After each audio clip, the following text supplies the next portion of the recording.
Today we're going to be taking a look at the Pokemon community just to see how they're doing. It's been some time since I've heard anything from them, which to me indicated that they were doing a lot better. But I was completely wrong. Actually, there was a fight that broke out over in Toronto, and I'm going to show you a part of it. Get your fucking homie back right now! Pause. Was it you? You shit pepper now? What's good?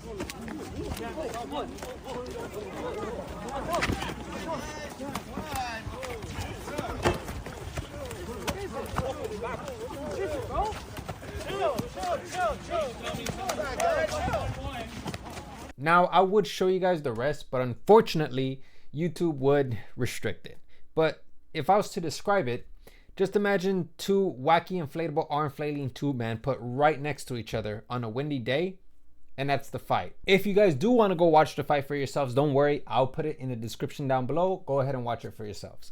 But what I will say though is that I believe these guys were exchanging blows, or in this case, missing each other, because they were potentially taking all the product. As you guys can see in the background, that there's people there taking blooming water boxes, and it's by the dozen. This next clip is of a couple of either thieves or scalpers that ended up coming up on a couple of Pokemon products, and it really puts into perspective just how terrible Team Rocket was at stealing Pokemon. And just take a look at this guy, like he's looking around, making sure security or police aren't on their tail, and then the guy's about to hop in, drive the getaway car, and I'm sure that they're probably gonna even speed off. Yep, just like I imagined. They're speeding off. Hey, you know what game they were playing? They were playing Pokemon Go, go, go, go.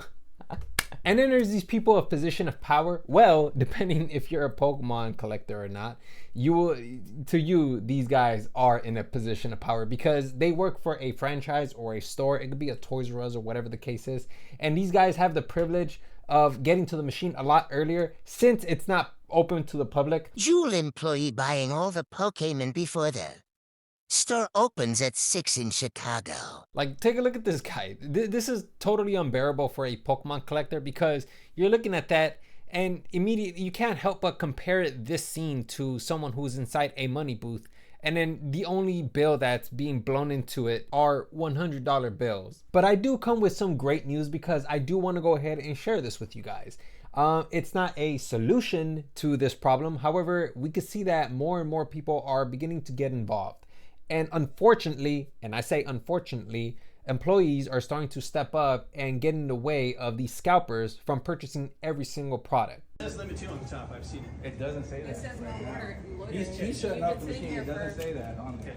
Well, I call the cops so you guys can dash it out, but I mean, it says limit 2. I talked to the vendor that stocked it. If he was plugging the machine, you can see it doesn't say limit. Bro, you got I see it. It goes right across the top. It no longer has that there no more. I saw it. I'm sure the guy that works here and sees the machine every day. This is why they're changing the machine. He's unplugging the machine. I'm in the machine. Yeah, so I don't know if you guys heard that, but one of the customers ended up unplugging the machine. At least that's what it sounds like to me. And of course, the employees are coming over to ensure this customer, the scalper, that you can only take 2, you cannot take as many as you're taking now. Because if you take a look at just how much he's taking, you can see that that tower is unbelievably tall. I mistook it for Mount Everest. Birds have to fly around it. It's visible from the International Space Station. Bro, even astronauts wait to it on their way to orbit. But just like I mentioned earlier, it's quite unfortunate that employees have to come out and have to tell these guys not to purchase more than a limit, because if you really think about it, it's not really their job to do that. You know, Pokemon, the company, is responsible for that. But of course, as you heard this man, I believe he's a general manager or just a manager. He was communicating with the vendor, and they were both discussing this whole scalper problem. Yeah, because believe it or not, the vendor is also affected, since these scalpers also like to trail these vendors. And the vendors are completely clueless as to who these people are. For all they know, these people could potentially be wanting to rob them. I will say that some of the stores are definitely contributing to the solution, because the last time I went to go pick up some of these boxes, the store actually organized us and it kind of had us line up in a single file line. There were definitely scalpers there, because as soon as they said, if you guys can go wait outside, the scalpers immediately raced. But the best thing about this store was that when they told us to wait outside, they told us to wait in the sequential order that we were already in.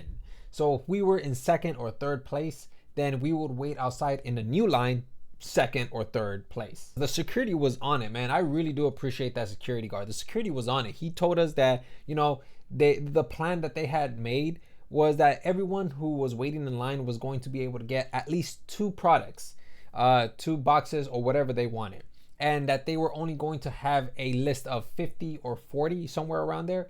So only about 50 or 40 customers were going to be able to get product. And trust me when I tell you, man, it was completely organized. However, it took about like 3 hours to get a single box or 2, because they wanted to ensure that the safety parameters were there. So when it was our turn to go and pick up product, my sister and I, we went in and we had to kind of squeeze through all of these employees, because they were kind of serving as a boundary to ensure all the other people who were waiting in line, that no other customer would be breaking through that wall of employees. And honestly, man, I thought that was great, you know, but to go to that effort, it's just unbelievable to me, because some people who would go and purchase all of this product, you know, people want it and they can't get their hands on it. And the people who do get access to it, they end up doing, you know, a couple of things with those products just for either clout or for whatever personal reason. Like, for instance. Is that all you got? That's pretty much it. It's all right, we got a few more at the house. You said only 200 a box, right? Right. I bet. We'll take them. Wait, actually, they go for $200? This is gonna be so expensive.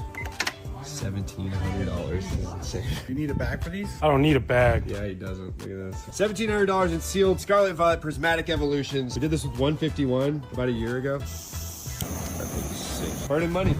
Holy. That was way more exciting than the last one. Wait, why are you dancing again, bro? Not the dance. B-roll of expensive Pokemon cards on fire right now. Yeah, they do stuff like that, you know. Although he did pay his almost $2,000 worth of cards, but at the end of it, like, people want that, you know. They want to collect it, they want to have fun with it, and it's difficult to obtain those boxes.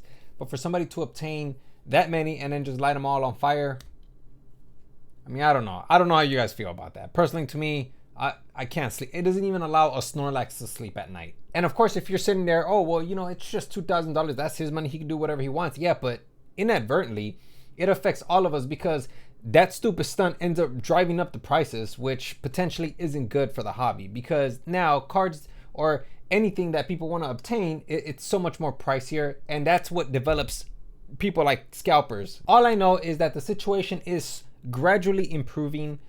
You know, obviously, I don't know if it's ever going to be properly solved, but nonetheless, a lot of people are coming together just to defeat one single scalper. And then, of course, going back to the whole fight that occurred over at Costco, or I don't know where this occurred. Personally, they should have just battled it out in a Pokemon game.